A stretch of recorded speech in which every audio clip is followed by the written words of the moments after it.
হাসিনা দুর্নীতি তদন্তই সরকারের প্রধান অগ্রাধিকার, ব্রিফিংয়ে প্রেস সচিব। প্রত্যর্পণ নিয়ে ভারতের জবাবের অপেক্ষায় পররাষ্ট্র দপ্তর। দুর্নীতি ও ফ্যাসিবাদ মোকাবেলায় দ্রুত নির্বাচন দাবি বিএনপির, সংস্কারের জন্য অন্তর্বর্তী সরকারকে সময় দিতে চায় জামায়াত। বড়দিন উপলক্ষে খ্রিস্টানদের সঙ্গে প্রধান উপদেষ্টার শুভেচ্ছা বিনিময়। সারা দেশের গির্জায় নিরাপত্তার ঝুঁকি নেই বলছে সিটিটিসি। এবং রোহিঙ্গা ক্যাম্পে ভয়াবহ অগ্নিকাণ্ডে 2 জনের মৃত্যু, পড়েছে 600 ঘর। ব্রাহ্মণবাড়িয়ায় নারীর মরদেহ পোড়ানোর সময় যুবলীগ নেতার ছেলে ধৃত।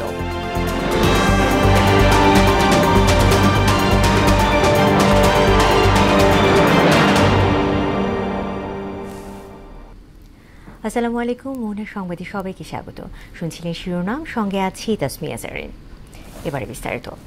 শেখ হাসিনার দুর্নীতি তদন্ত সরকারের প্রথম অগ্রাধিকার বলে জানিয়েছেন প্রধান উপদেষ্টার প্রেস সচিব শফিকুল আলম। উপদেষ্টা পরিষদ পরবর্তী ব্রিফিংয়ে তিনি বলেন, আওয়ামী লীগ আমলে চোরতন্ত্র প্রতিষ্ঠার ক্ষেত্রে সহযোগীদের মুখোশ উন্মোচন করা হবে। আলাদা অনুষ্ঠানে পররাষ্ট্র মন্ত্রণালয় জানিয়েছে, শেখ হাসিনাকে ফেরাতে বাংলাদেশে পাঠানো চিঠির উত্তর দেয়নি ভারত। প্রত্যর্পণ প্রক্রিয়ায় কতটুকু সময় লাগবে তা বাংলাদেশ ভারত মিলেই ঠিক করবে। সুরাইয়া মুন্নির রিপোর্ট। প্রধান উপদেষ্টা ডক্টর মোহাম্মদ ইউনূসের সভাপতিত্বে বসে উপদেষ্টা পরিষদের সভা। এতে পদোন্নতিবঞ্চিত অবসরপ্রাপ্ত সরকারি কর্মকর্তাদের পদায়নের সিদ্ধান্ত হয়েছে। এছাড়া গণভবনকে জুলাই গণ অভ্যুত্থান স্মৃতি জাদুঘর প্রতিষ্ঠা এবং সাইবার সুরক্ষা অধ্যাদেশের খসড়া চূড়ান্ত অনুমোদন দেয়া হয়।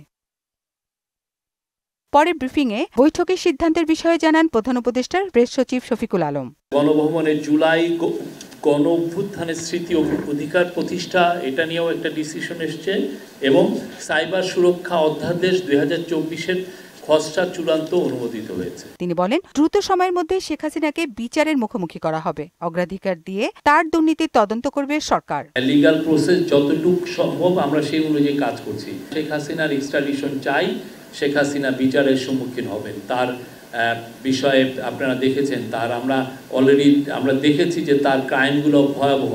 মানে গত 15 বছরে যেই ধরনের ক্রাইমগুলো হয়েছে বাংলাদেশে, এটা তো চিন্তা করা যায় না। এদিকে পররাষ্ট্র মন্ত্রণালয়ের নিয়মিত সাপ্তাহিক ব্রিফিংয়ে মুখপাত্র রফিকুল আলম বলেন, রাজনৈতিক প্রক্রিয়ার অংশ হিসেবেই প্রধান উপদেষ্টার সঙ্গে যুক্তরাষ্ট্রের জাতীয় নিরাপত্তা উপদেষ্টার ফোনালাপ হয়েছে।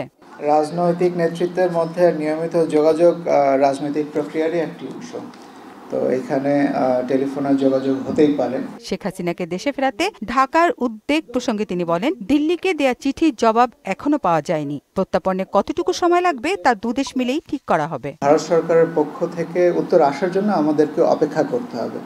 আমরা একটা সময় পর্যন্ত নিশ্চয়ই দেখব, যে কোনো জিনিসের উত্তর দেওয়ার একটা স্বাভাবিক সময় আছে। যদি সেই সময়ের মধ্যে উত্তর না আসে, তাহলে এটার আরেকটা তাগিদপত্র দেওয়া হবে। নতুন করে রোহিঙ্গা অনুপ্রবেশ ঠেকাতে সরকার তৎপর রয়েছে বলে জানান পররাষ্ট্র মন্ত্রণালয়ের মুখপাত্র। বিজিবি সহ বাংলাদেশ সরকারের সংশ্লিষ্ট সকল সংস্থা এ বিষয়ে সর্বোচ্চ ও যথাযথ সতর্ক অবস্থানে রয়েছে। সুরাইয়া মুন্নি, মোহনা সংবাদ, ঢাকা। জুলাই আগস্ট গণহত্যার পর আশুলিয়ায় 6 জনের মরদেহ পুড়িয়ে ফেলা হয়েছে। এ ঘটনায় শেখ হাসিনা সহ 70 জনকে আসামি করে 2টি মামলা হয়। অবশেষে ঢাকা 19 আসনের সাবেক এমপি সাইফুল আলম ও 4 পুলিশ কর্মকর্তার বিরুদ্ধে গ্রেফতারি পরোয়ানা জারি করেছেন আন্তর্জাতিক অপরাধ ট্রাইব্যুনাল। চিফ প্রসিকিউটর জানান, দ্রুত সময়ের মধ্যে গ্রেফতার করে ট্রাইব্যুনালে হাজির করার নির্দেশ দেওয়া হয়েছে। বিস্তারিত জানাচ্ছেন নাসিমুল বারী সৌরভ। জুলাই আগস্টে ছাত্র জনতার গণ অভ্যুত্থানের মুখে গত 5 আগস্ট দেশ ছেড়ে পালিয়ে যান সাবেক প্রধানমন্ত্রী শেখ হাসিনা। একই সঙ্গে পতন ঘটে প্রায় 16 বছর জোর করে ক্ষমতায় থাকা ফ্যাসিস্ট আওয়ামী লীগ সরকারের। ওই দিন বিকেলে লাশের স্তূপে তোলা হয় লাশ। কয়েকদিন পর সেগুলো পোড়ানোর একাধিক ভিডিও সামাজিক যোগাযোগ মাধ্যমে ছড়িয়ে পড়ে। সারা দেশে সৃষ্টি হয় তোলপাড়। গণহত্যার পর আশুলিয়ায় 6 মরদেহ পোড়ানোর অভিযোগ দায়ের করা মামলায় ঢাকা 19 আসনের সাবেক এমপি সাইফুল ইসলাম ও 4 পুলিশ কর্মকর্তার বিরুদ্ধে গ্রেফতারি পরোয়ানা জারি করেছেন আন্তর্জাতিক অপরাধ ট্রাইব্যুনাল। মঙ্গলবার আন্তর্জাতিক অপরাধ ট্রাইব্যুনালের চেয়ারম্যান বিচারপতি মোহাম্মদ গোলাম মুর্তজা মজুমদারের নেতৃত্বে 3 বিচারপতি বেঞ্চ এ আদেশ দেন। এই লাশ পোড়ানোর ঘটনার সাথে সেই সময় কর্মরত 4 জন পুলিশ অফিসারকে আমরা শনাক্ত করেছি। এই 4 জন আর সাইফুল ইসলাম ঢাকা 19-এর এমপি সেই সময়ের তার বিরুদ্ধে আমরা গ্রেপ্তারি পরোয়ানা জারির জন্য আবেদন করেছিলাম। আদালত গ্রেপ্তারি পরোয়ানা জারি করেছেন, আজকে বলেছেন ইমিডিয়েটলি তাদেরকে অ্যারেস্ট করে আদালতে সোপর্দ করার জন্য। গত 11 সেপ্টেম্বর আশুলিয়ায় আগুনে পুড়িয়ে 6 জনকে হত্যার অভিযোগে শেখ হাসিনা সহ 70 জনের বিরুদ্ধে আলাদা করে 2টি অভিযোগ দায়ের করা হয়। নাসিমুল বারী, সৌরভ, মোহনা সংবাদ। দুর্নীতি ও ফ্যাসিবাদ থেকে উত্তরণের একমাত্র উপায় গণতন্ত্র প্রতিষ্ঠা। ঠাকুরগাঁওয়ে এক অনুষ্ঠানে এমন মন্তব্য করেন বিএনপি মহাসচিব মির্জা ফখরুল ইসলাম আলমগীর। এদিকে রাজধানীতে এক অনুষ্ঠানে স্থায়ী কমিটির সদস্য হাফিজউদ্দিন আহমেদ বলেন, অন্তর্বর্তী সরকারের আচরণ দেখে মনে হচ্ছে তারা বিএনপির উপর নারাজ। আওয়ামী লীগ সরকার ক্রীড়াঙ্গনকে দলীয়করণ করেছে বলে অভিযোগ করেছেন বিএনপির ক্রীড়া সম্পাদক আমিরুল হক। বিস্তারিত তানজিদ ভুইয়ার প্রতিবেদনে।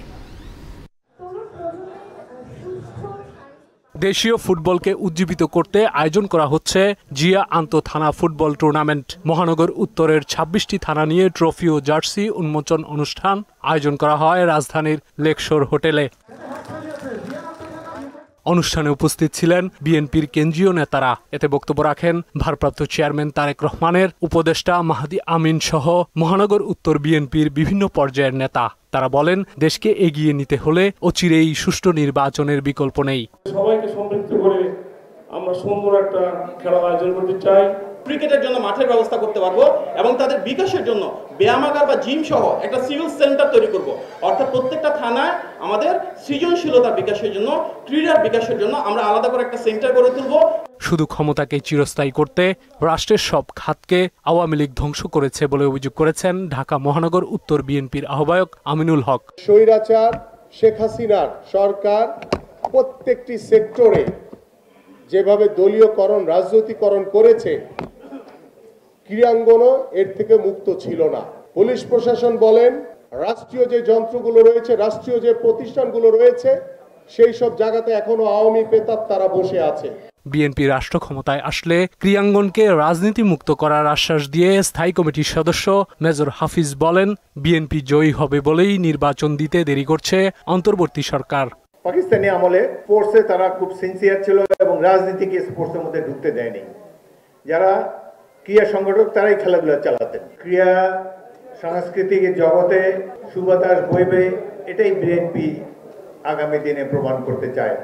এদিকে ঠাকুরগাঁওয়ে এক অনুষ্ঠানে দলের মহাসচিব মির্জা ফখরুল ইসলাম আলমগীর বলেন, যারা সন্ত্রাস, গণহত্যা ও দুর্নীতির সঙ্গে জড়িত তাদেরকে দলে জায়গা দেওয়া হবে না। দুর্নীতি, ফ্যাসিবাদ থেকে গণতন্ত্রকে প্রতিষ্ঠিত করা, যারা গণহত্যার সঙ্গে জড়িত হয়েছে, যারা হত্যা করেছে, দুর্নীতির সঙ্গে জড়িত, তাদের কাউকে বিনতে না হয়। গণতন্ত্র প্রতিষ্ঠায় দ্রুত নির্বাচনের দাবি জানান মির্জা ফখরুল। তানজিদ ভুইয়া, মোহনা সংবাদ, ঢাকা। জুলুম, অত্যাচার, গুম খুনের রাজনীতি করে আওয়ামী লীগ দেশের সীমা লঙ্ঘন করেছিল বলে মন্তব্য করেছেন জামায়াত আমির ডক্টর শফিকুর রহমান। রংপুরে মিঠাপুকুরে এক পথসভায় তিনি এমন মন্তব্য করেন। এদিকে গাইবান্ধায় জামায়াতের কর্মী সম্মেলনে তিনি বলেন, নির্বাচনী পরিবেশ ও সংস্কারের জন্য অন্তর্বর্তী সরকারকে প্রয়োজনীয় সময় দেওয়া হবে। আরও জানাচ্ছেন শারমিন স্বর্ণা। গাইবান্ধায় জামায়াত কর্মী সম্মেলনে জামায়াত আমির ডাক্তার শফিকুর রহমান বলেন, বাংলাদেশকে শান্তি ও সম্প্রীতির দেশ হিসেবে গড়ে তুলতে হবে। নারীদের অধিকার নিশ্চিতের পাশাপাশি তাদের যোগ্য স্থান তৈরিতে কাজ করতে হবে। স্বাধীনতার পর থেকে যদি তাদের উপরে কোনো অত্যাচার জুলুম হয়ে থাকে, অবশ্যই হয়েছে, এটার গ্রহণযোগ্য আন্তর্জাতিক তদন্ত হোক। মানুষ মিলেমিশে বন্ধুসুলভভাবে পরস্পর প্রতিবেশী হয়ে থাকবে। রাষ্ট্রের গুরুত্বপূর্ণ কাজে নারীদের অবদান রয়েছে, যা অত্যন্ত গুরুত্বপূর্ণ বলেও জানান জামায়াত আমির। ওই রাষ্ট্রে যদি আল্লাহ আমাদেরকে দায়িত্ব দেন, তাহলে আপনারা আপনাদের মেধা এবং যোগ্যতা অনুযায়ী সমাজের সকল ক্ষেত্রে অবদান রাখবেন। সব আপনারা করবেন। দুইটা বাড়তি জিনিস আপনাদের জন্য নিশ্চিত করা হবে।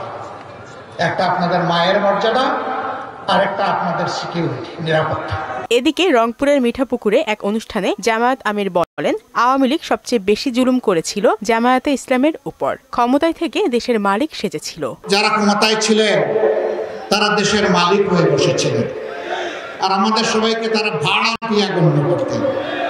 তাদের হম্বি তম্বি, জুলুম, অত্যাচার, খুন, গুম, ধর্ষণ, লুণ্ঠন সব কিছু সীমা ছাড়িয়ে গিয়েছিল। এই দিশাহারা সরকার সবচেয়ে বেশি জুলুম করেছে বাংলাদেশ জামাতে ইসলামীর উপর। এ সময় শহীদ আবু সাইদের আত্মত্যাগের কথা স্মরণ করেন জামায়াত আমির। আবু সাইদের বুকে কি তুমুল ঝড়টা উঠেছিল, আর এই মা কেন রাস্তায় নেমে এসেছিল। শারমিন স্বর্ণা, মোহনা সংবাদ। যারা ধর্মের শান্তির বাণী নিজের মধ্যে স্থাপন করতে হবে, তাহলে অন্য ধর্মের সঙ্গে বিভেদ হবে না, এমনটাই জানিয়েছেন অন্তর্বর্তী সরকারের প্রধান উপদেষ্টা প্রফেসর মোহাম্মদ ইউনূস। বড়দিন উপলক্ষে সন্ধ্যায় রাষ্ট্রীয় অতিথি ভবন যমুনায় খ্রিস্টান সম্প্রদায়ের প্রতিনিধিদের সঙ্গে শুভেচ্ছা বিনিময়ে একথা বলেন তিনি। প্রধান উপদেষ্টার নেতৃত্বে বাংলাদেশে সাম্প্রদায়িক সম্প্রীতি গড়ে উঠবে বলে আশা জানান ক্যাথলিক খ্রিস্টানদের প্রধান ধর্মগুরু আর্চ বিশপ বিজয় এন ডি ক্রুজ। খ্রিস্টান ধর্মাবলম্বীদের প্রধান উৎসব বড়দিন উপলক্ষে কঠোর নিরাপত্তা ব্যবস্থা নিয়েছে পুলিশ। ঢাকা মহানগর পুলিশের সিটিটিসি ইউনিটের প্রধান অতিরিক্ত কমিশনার মাসুদ করিম জানান, সেনাবাহিনীর পাশাপাশি সোয়াট, বোম ডিসপোজাল টিম সহ বিশেষায়িত ইউনিটগুলো দায়িত্ব পালন করবে। রাজধানীর কাকরাইলে সেন্ট মেরিজ ক্যাথেড্রাল চার্চে বড়দিনের সার্বিক নিরাপত্তার মহড়া পরিদর্শন শেষে এসব কথা বলেন তিনি। এস.ইউ. সেলিমের প্রতিবেদন। 25 ডিসেম্বর খ্রিস্টান ধর্মাবলম্বীদের প্রধান উৎসব শুভ বড়দিন ঘিরে উদ্ভূত জরুরি পরিস্থিতি কিভাবে সামাল দেয়া যায় তার মহড়ায় অংশ নেয় ডিএমপির counter terrorism and transnational crime, সিটিটিসির সোয়াট, বোম ডিসপোজাল টিম ও K9 টিম। মহড়া হয় কাকরাইলের সেন্ট ম্যারিজ ক্যাথেড্রাল চার্চে।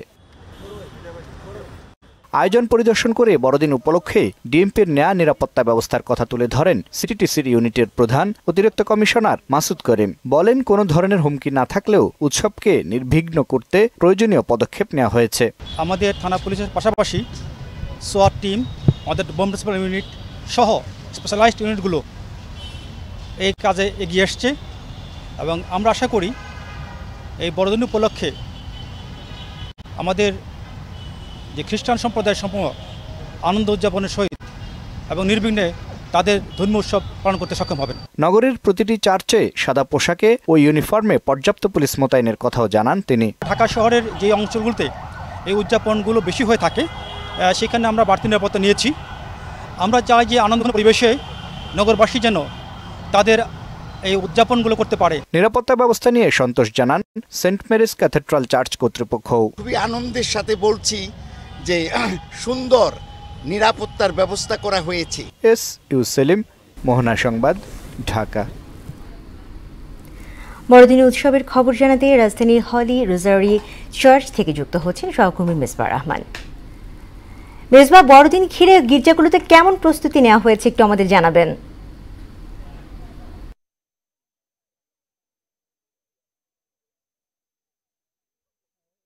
আপনি যেমনটি বলছিলেন, দুয়ারে করা নাচ্ছে খ্রিস্ট ধর্মাবলম্বীদের সবচেয়ে বড় ধর্মীয় উৎসব বড়দিন। সারা বিশ্বের মতো কিন্তু বাংলাদেশেও বড়দিনকে ঘিরে কিন্তু বেশ ঘটা করে আয়োজন করা হয়েছে এবং আপনি যদি আপনাকে দেখাতে চাই, আমি ঠিক এই মুহূর্তে রয়েছি রাজধানী ঢাকার তেজগাঁওয়ে হলি রোজারিও যে চর্চ রয়েছে, অর্থাৎ যে গির্জা রয়েছে সেই জায়গায়, এবং এখানে কিন্তু বড়দিনকে ঘিরে বেশ উৎসবমুখর একটা পরিবেশ তৈরি হয়েছে এবং বর্ণিল আলোতে কিন্তু সাজ্জিত করা হয়েছে পুরা যে গির্জা রয়েছে সেই জায়গায়। অর্থাৎ আগামীকাল বুধবার যে বড়দিন হবে সারা বিশ্বের মতো, সেই দিনটি কিন্তু বাংলাদেশেও যথাযথ মর্যাদায় পালন করার জন্য কিন্তু খ্রিস্ট ধর্মাবলম্বীদের লোকজন কিন্তু বেশ একটি বড় আয়োজন করা হয়েছে এবং সেই সঙ্গে এই জায়গায় যে নিরাপত্তা বেষ্টনীও বেশ প্রখর রাখা হয়েছে। সন্ধ্যা থেকেই কিন্তু প্রার্থনা শুরু হয়ে গিয়েছে এবং আমি আপনাকে একটু দেখাচ্ছি যে অনেক অনেক লোকের সমাগম কিন্তু এখানে হয়েছে। অর্থাৎ কিছুক্ষণ আগে একটি প্রার্থনা পর্ব শেষ হয়েছে। বড়দিনকে ঘিরে কিন্তু এই যে তেজগাঁও এলাকা, সেই এলাকাতে কিন্তু আমরা দেখেছি যে নানা বর্ণিল আলোকসজ্জা থেকে শুরু করে নানাভাবে কিন্তু সজ্জিত করা হয়েছে। অর্থাৎ বড়দিনের পূর্ব প্রস্তুতি নানা আয়োজন কয়েকদিন ধরেই কিন্তু সমাগম রয়েছে এই এলাকাটি, অর্থাৎ যে খ্রিস্টান পাড়াগুলো রয়েছে সেই জায়গায়, এবং উদ্বোধনও হয়েছে প্রতীকী গোশালা, পাশাপাশি চলছে কীর্তন। এছাড়াও বড়দিনের উৎসবকে ঘিরে কিন্তু আনন্দমুখর আয়োজনের একেবারে কমতি নেই আসলে এই জায়গাতে। আমি যদি একটু দেখানোর চেষ্টা করছি যে যিশু খ্রিস্ট জন্মদিন, সেই জন্মদিনকে ঘিরে কিন্তু বেশ বড় একটি আয়োজন কিন্তু এই জায়গায় আসলে আমরা দেখতে পাচ্ছি।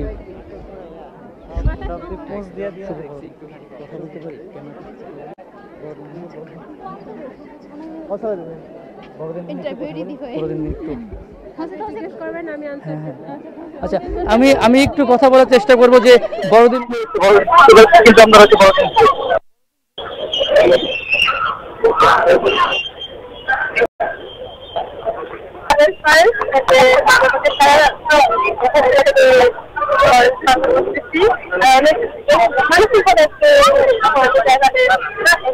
আর অনেক মানে মানসিকভাবে একটু কষ্ট, কিন্তু এখানে এসে অনেক ভালো লাগলো আর সবকিছু ভুলে গেছে। ধন্যবাদ। আমি যেমন দেখানোর চেষ্টা করছিলাম যে বড়দিনকে ঘিরে কিন্তু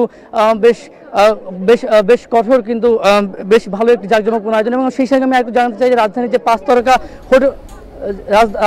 তারকা হোটেলগুলো রয়েছে, সেই হোটেলগুলো সোনারগাঁও থেকে শুরু করে অন্য যে হোটেলগুলো, সেইখানেও কিন্তু বড়দিনকে ঘিরে ব্যাপক প্রস্তুতি রাখা হচ্ছে, অর্থাৎ সান্তা ক্লজ সেই সঙ্গে কিন্তু ক্রিসমাস ট্রি থেকে শুরু করে বেশ ব্যাপক আয়োজন কিন্তু রয়েছে বড়দিনের পূর্ব প্রস্তুতি, সেটি কিন্তু ঘিরে। এই ছিল আমার কাছে রাজধানীর বড়দিনের পূর্ব প্রস্তুতির সবশেষ পরিস্থিতি। জেরিন, মেজবা, আপনাকে ধন্যবাদ। এদিকে বড়দিন উপলক্ষে চট্টগ্রামের সব ধরনের প্রস্তুতি শেষ হয়েছে। সন্ধ্যায় গির্জায়, পাড়া মহল্লায় কীর্তনের আয়োজন করেন তরুণ তরুণীরা। এর মাধ্যমে গানে গানে যীশু খ্রিস্টের বন্দনা করা হয়, তুলে ধরা হয় ধর্মীয় নানা বার্তা। দিনটিকে ঘিরে বিশ্বের সকল মানুষের শান্তি কামনায় প্রার্থনা আয়োজন করা হবে।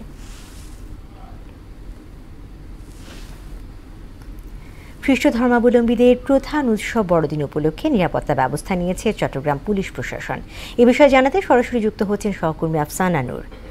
আফসানা, বড়দিন ঘিরে নিরাপত্তা ব্যবস্থার কি তথ্য আছে আপনার কাছে, আর পুলিশের পক্ষ থেকে কোনো ধরনের ঝুঁকির কথা বলা হয়েছে কিনা আমাদেরকে জানাবেন।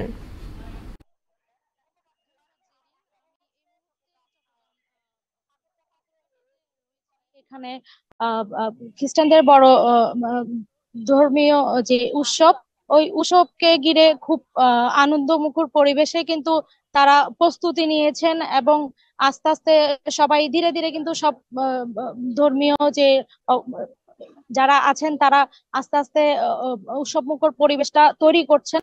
এখানে বিভিন্নভাবে আমরা বিভিন্ন মানুষ দেখতে পাচ্ছি আসছেন এই ধর্মটিকে উপভোগ করতে। এখন আমি আপনাদের সাথে কথা বলে জানাবো একজন ফাদারের সাথে, ওনার কাছ থেকে বিস্তারিত আমরা জানবো। সকলকে বড়দিনের প্রীতি ও শুভেচ্ছা জানাচ্ছি পাথরঘাটা কেন্দ্রীয় গির্জা থেকে। কিছুক্ষণ পরেই আমাদের কেন্দ্রীয় উপাসনা শুরু হবে। প্রথম উপাসনা 9:30টায়, তারপর রাত 12টায়। আজকের প্রধান উপাসনা পরিচালনা করবেন আমাদের ধর্মগুরু, এখানকার স্থানীয় পরম শ্রদ্ধা আর্চবিশপ লরেন্স সুব্রত হালদার মহোদয়। এরপর দ্বিতীয় উপাসনাটা আমি পরিচালনা করব, ফাদার টেরেন্স রড্রিগস। সকলকে জানাচ্ছি বড়দিনের প্রীতি ও শুভেচ্ছা। আজ থেকে 2024 বছর আগে আমাদের ত্রাণকর্তা প্রভু যিশু বেথলেহেম নগরে জন্মগ্রহণ করেছেন। তিনি হলেন শান্তিরাজ, শান্তিদাতা, আর এই জগতে এসে তিনি শান্তির বাণী প্রচার করেছেন। আজকে আমাদের কেন্দ্রীয় উপাসনায় প্রধান বিষয় থাকবে বিশ্বের শান্তির জন্য, বাংলাদেশের শান্তির জন্য প্রার্থনা। এই মুহূর্তে আপনাদেরকে আবারও বড়দিনের প্রীতি ও শুভেচ্ছা জানাচ্ছি। ধন্যবাদ। আমরা যা দেখতে পারলাম এবং প্রশাসনের পক্ষ থেকে আমরা যেটা দেখেছি, এখানে সব ধরনের সেনাবাহিনী, পুলিশ সবাই রয়েছেন। এখানে নিরাপত্তা খুব জোরদার হচ্ছে, এবং বড়দিনের যে আয়োজন এটা আজকে এখানেই শেষ করছে। এই মুহূর্তে চট্টগ্রাম থেকে আমার কাছে পাথরঘাটা থেকে ছিল সর্বশেষ। জেরিন। আফসান, আপনাকে ধন্যবাদ। আয়কর রিটার্ন জমা দেওয়ার সময় আরও 1 মাস বাড়ানো হয়েছে। ব্যক্তিশ্রেণী করদাতা আগামী 31 জানুয়ারি পর্যন্ত রিটার্ন জমা দিতে পারবেন। ব্যবসায়ী ও করদাতাদের আবেদনের পরিপ্রেক্ষিতে সময় বৃদ্ধি করা হয়েছে। এনবিআরের পক্ষ থেকে জানানো হয় অনলাইন এবং অফলাইন দুই ক্ষেত্রেই সময় বাড়ানো হয়েছে।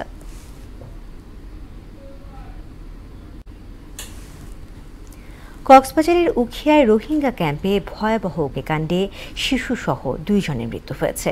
1.5 ঘন্টার চেষ্টায় আগুন নিয়ন্ত্রণে এনেছে ফায়ার সার্ভিসের 4 ইউনিট। তার আগেই পুড়েছে 600-র মতো ঘর।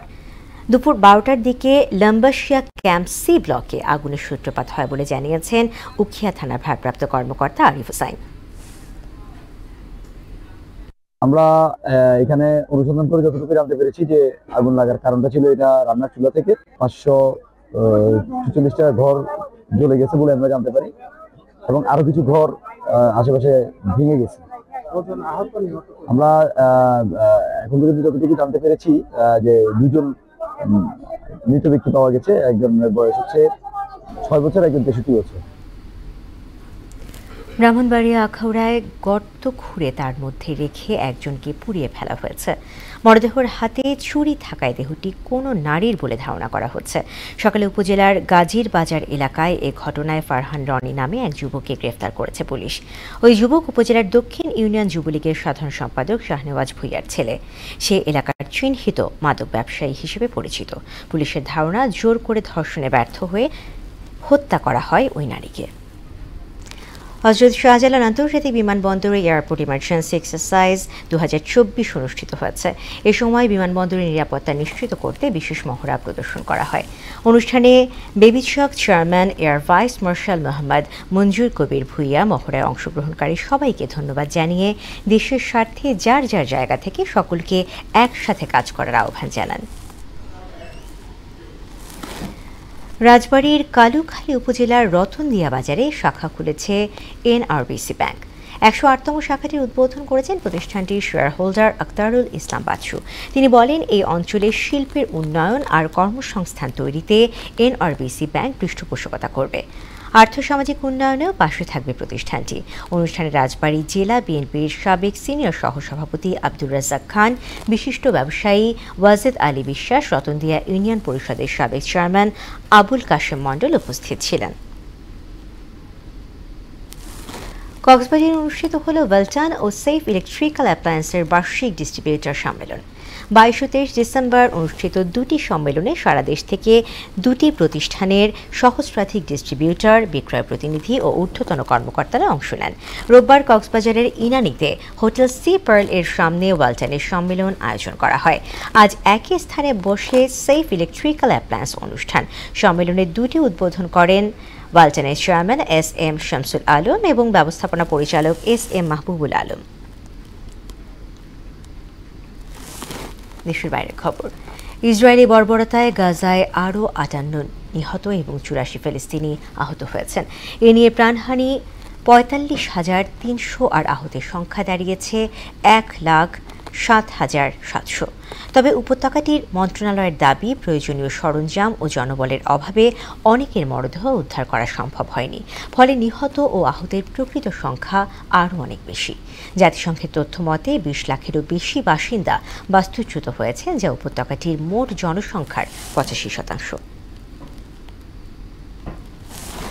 তুরস্কের উত্তর পশ্চিমাঞ্চলে একটি গোলা বারুদ তৈরি কারখানার বিস্ফোরণে 12 জন নিহত এবং 4 জন আহত হয়েছেন। মঙ্গলবার স্থানীয় সময় সকালে বেলিকেসি প্রদেশের কারিসি জেলার একটি কারখানায় বিস্ফোরণটি ঘটে। নিহতদের প্রতি শোক ও সমবেদনা জানিয়েছেন প্রেসিডেন্ট রিসেপ তাইয়েব এরদোগান। ঘটনার কারণ খতিয়ে দেখতে তদন্ত শুরু করেছে প্রশাসন। খেলার খবর। ক্রিকেট। ঢাকা মেট্রোকে 5 উইকেটে হারিয়ে NCL T20-র প্রথম আসরে চ্যাম্পিয়ন হয়েছে রংপুর বিভাগ।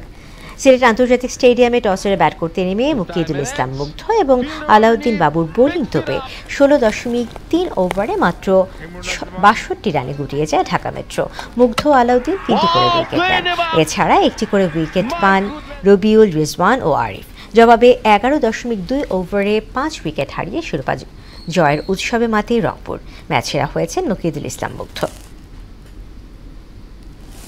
ফুটবল। ফেডারেশন কাপে জিসান ও সানডে নৈপুণ্যে চট্টগ্রাম আবাহনীকে 6-0 গোলে বড় ব্যবধানে হারিয়েছে মোহামেডান স্পোর্টিং ক্লাব।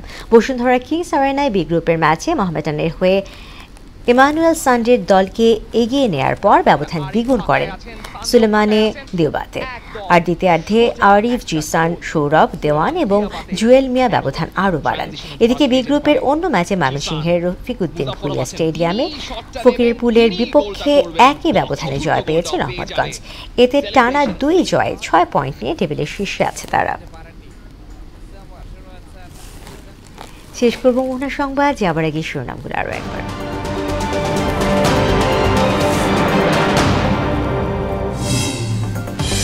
হাসিনার দুর্নীতি তদন্তই সরকারের প্রধান অগ্রাধিকার, ব্রিফিংয়ে প্রেস সচিব। প্রত্যর্পণ নিয়ে ভারতের জবাবের অপেক্ষায় পররাষ্ট্র দপ্তর। দুর্নীতি ও ফ্যাসিবাদ মোকাবেলায় দ্রুত নির্বাচন দাবি বিএনপির, সংস্কারের জন্য অন্তর্বর্তী সরকারকে সময় দিতে চায় জামায়াত। বড়দিন উপলক্ষে খ্রিস্টানদের সঙ্গে প্রধান উপদেষ্টার শুভেচ্ছা বিনিময়। সারা দেশের গির্জায় নিরাপত্তার ঝুঁকি নেই বলছে সিটিটিসি। এবং রোহিঙ্গা ক্যাম্পে ভয়াবহ অগ্নিকাণ্ডে 2 জনের মৃত্যু, পুড়ছে 600 ঘর। ব্রাহ্মণবাড়িয়ায় নারীর মরদেহ পোড়ানোর সময় যুবলীগ নেতার ছেলে ধৃত।